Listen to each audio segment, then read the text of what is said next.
Welcome back, folks. This is our moment in history. Like most Americans, we've been led to believe the Democrat Party is the big champion for minorities and the little guy in this country. Do your homework and find out the truth. Maury? Well, first of all, the South was known as the Dixiecrat South. If it was up to the southern states to vote on the basic legislation, Civil rights. For civil rights for everyone, there would have been no chance because the South would have voted against it. And of course, Johnson was a big-time Democratic leader, and he couldn't get his party behind him.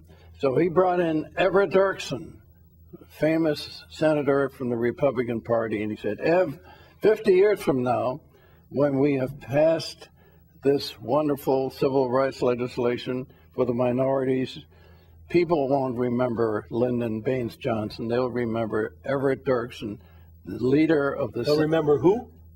Everett Dirksen, the leader of the Republican Party. And exactly, he played on the vanity of Everett Dirksen. And he said, my party will not vote for the civil rights legislation if you can corral the Republicans. And guess who pushed through the civil rights legislation of 1964-65? Everett Dirksen and the Republican Party. And the Dixiecrats all voted against that. And if you want to go back a couple of years earlier, it was Eisenhower who really started the ball rolling, wasn't it? Well, he did in the schools. I mean, remember when he sent marshals down to the South, I think it was Arkansas, of all places, to bring little girls, black girls that wanted to go into school. Yeah, but that was more of a show, a touch. The point is, it was Everett Dirksen, the leader of the Republican Party, who embraced civil rights legislation and got it passed. And boy, was he bamboozled, because not one person in America knows his name. Just us two. So he was from Illinois. That's right. Pekin, Illinois. Your hometown. And he rallied the Republicans to vote for this. And you had to have some Democrats go along. Oh, yeah, you had some, but a small, there was no chance that if it hadn't been for Dirksen and the Republicans that he brought along with him, that legislation would never have been passed. And isn't it amazing how brainwashed America has been, how they've rewritten history over the past 50, 60 years? You would think that the Democrats were championing this forever. No, but you see, it's not a matter of ignorance, stupidity, and disinterest.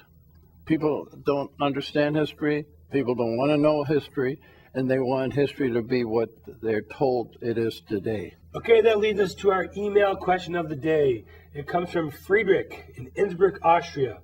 Mr. Beschloss, why is the U.S. debt rising faster than the deficit? Well, Friedrich would know how to pronounce my name because the Austrians are all Germans.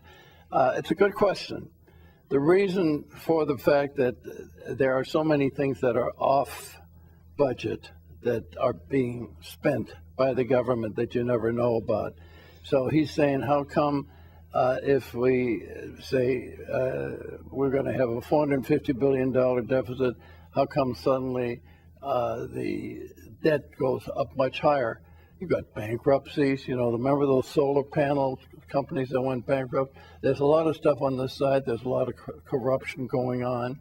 I don't know corruption like in South America, but enough that there's a lot of money being wasted. Anything the government does cannot... But wouldn't that come out of a budget? Wouldn't that come out of a balance sheet that would have to be... No, it wouldn't. I mean, I'm telling you, that's just the way they can manipulate those numbers like you wouldn't believe. The answer to it, it's a compounding situation of negatives that bankruptcies somehow get lost in the shuffle. You mean like a large airline goes bankrupt? Yes. And you're talking hundreds of millions of dollars? Yes. And that doesn't get counted? Absolutely. Look at the IRS as an example, the Internal Revenue Service. They all lied, and nobody was convicted, and these things happen. Whoever When you have a president who has a certain party affiliation and had one house behind him, and you had Harry Reid, who never let anything come to a vote in the Senate while he was majority leader, that's what happens. That wraps up another edition of the World Report. If you want to see the show again, catch any segments that you missed, just go to our website, theworldreport.org. If you'd like to send Maury a question or a video, just send it to Maury@theworldreport.org. For Maury Beschloss, all the exceptional folks in the United States Armed Forces, and all those folks who work each and every day to keep us safe, I'm Scott Crowfoot, and God willing, we'll get together again.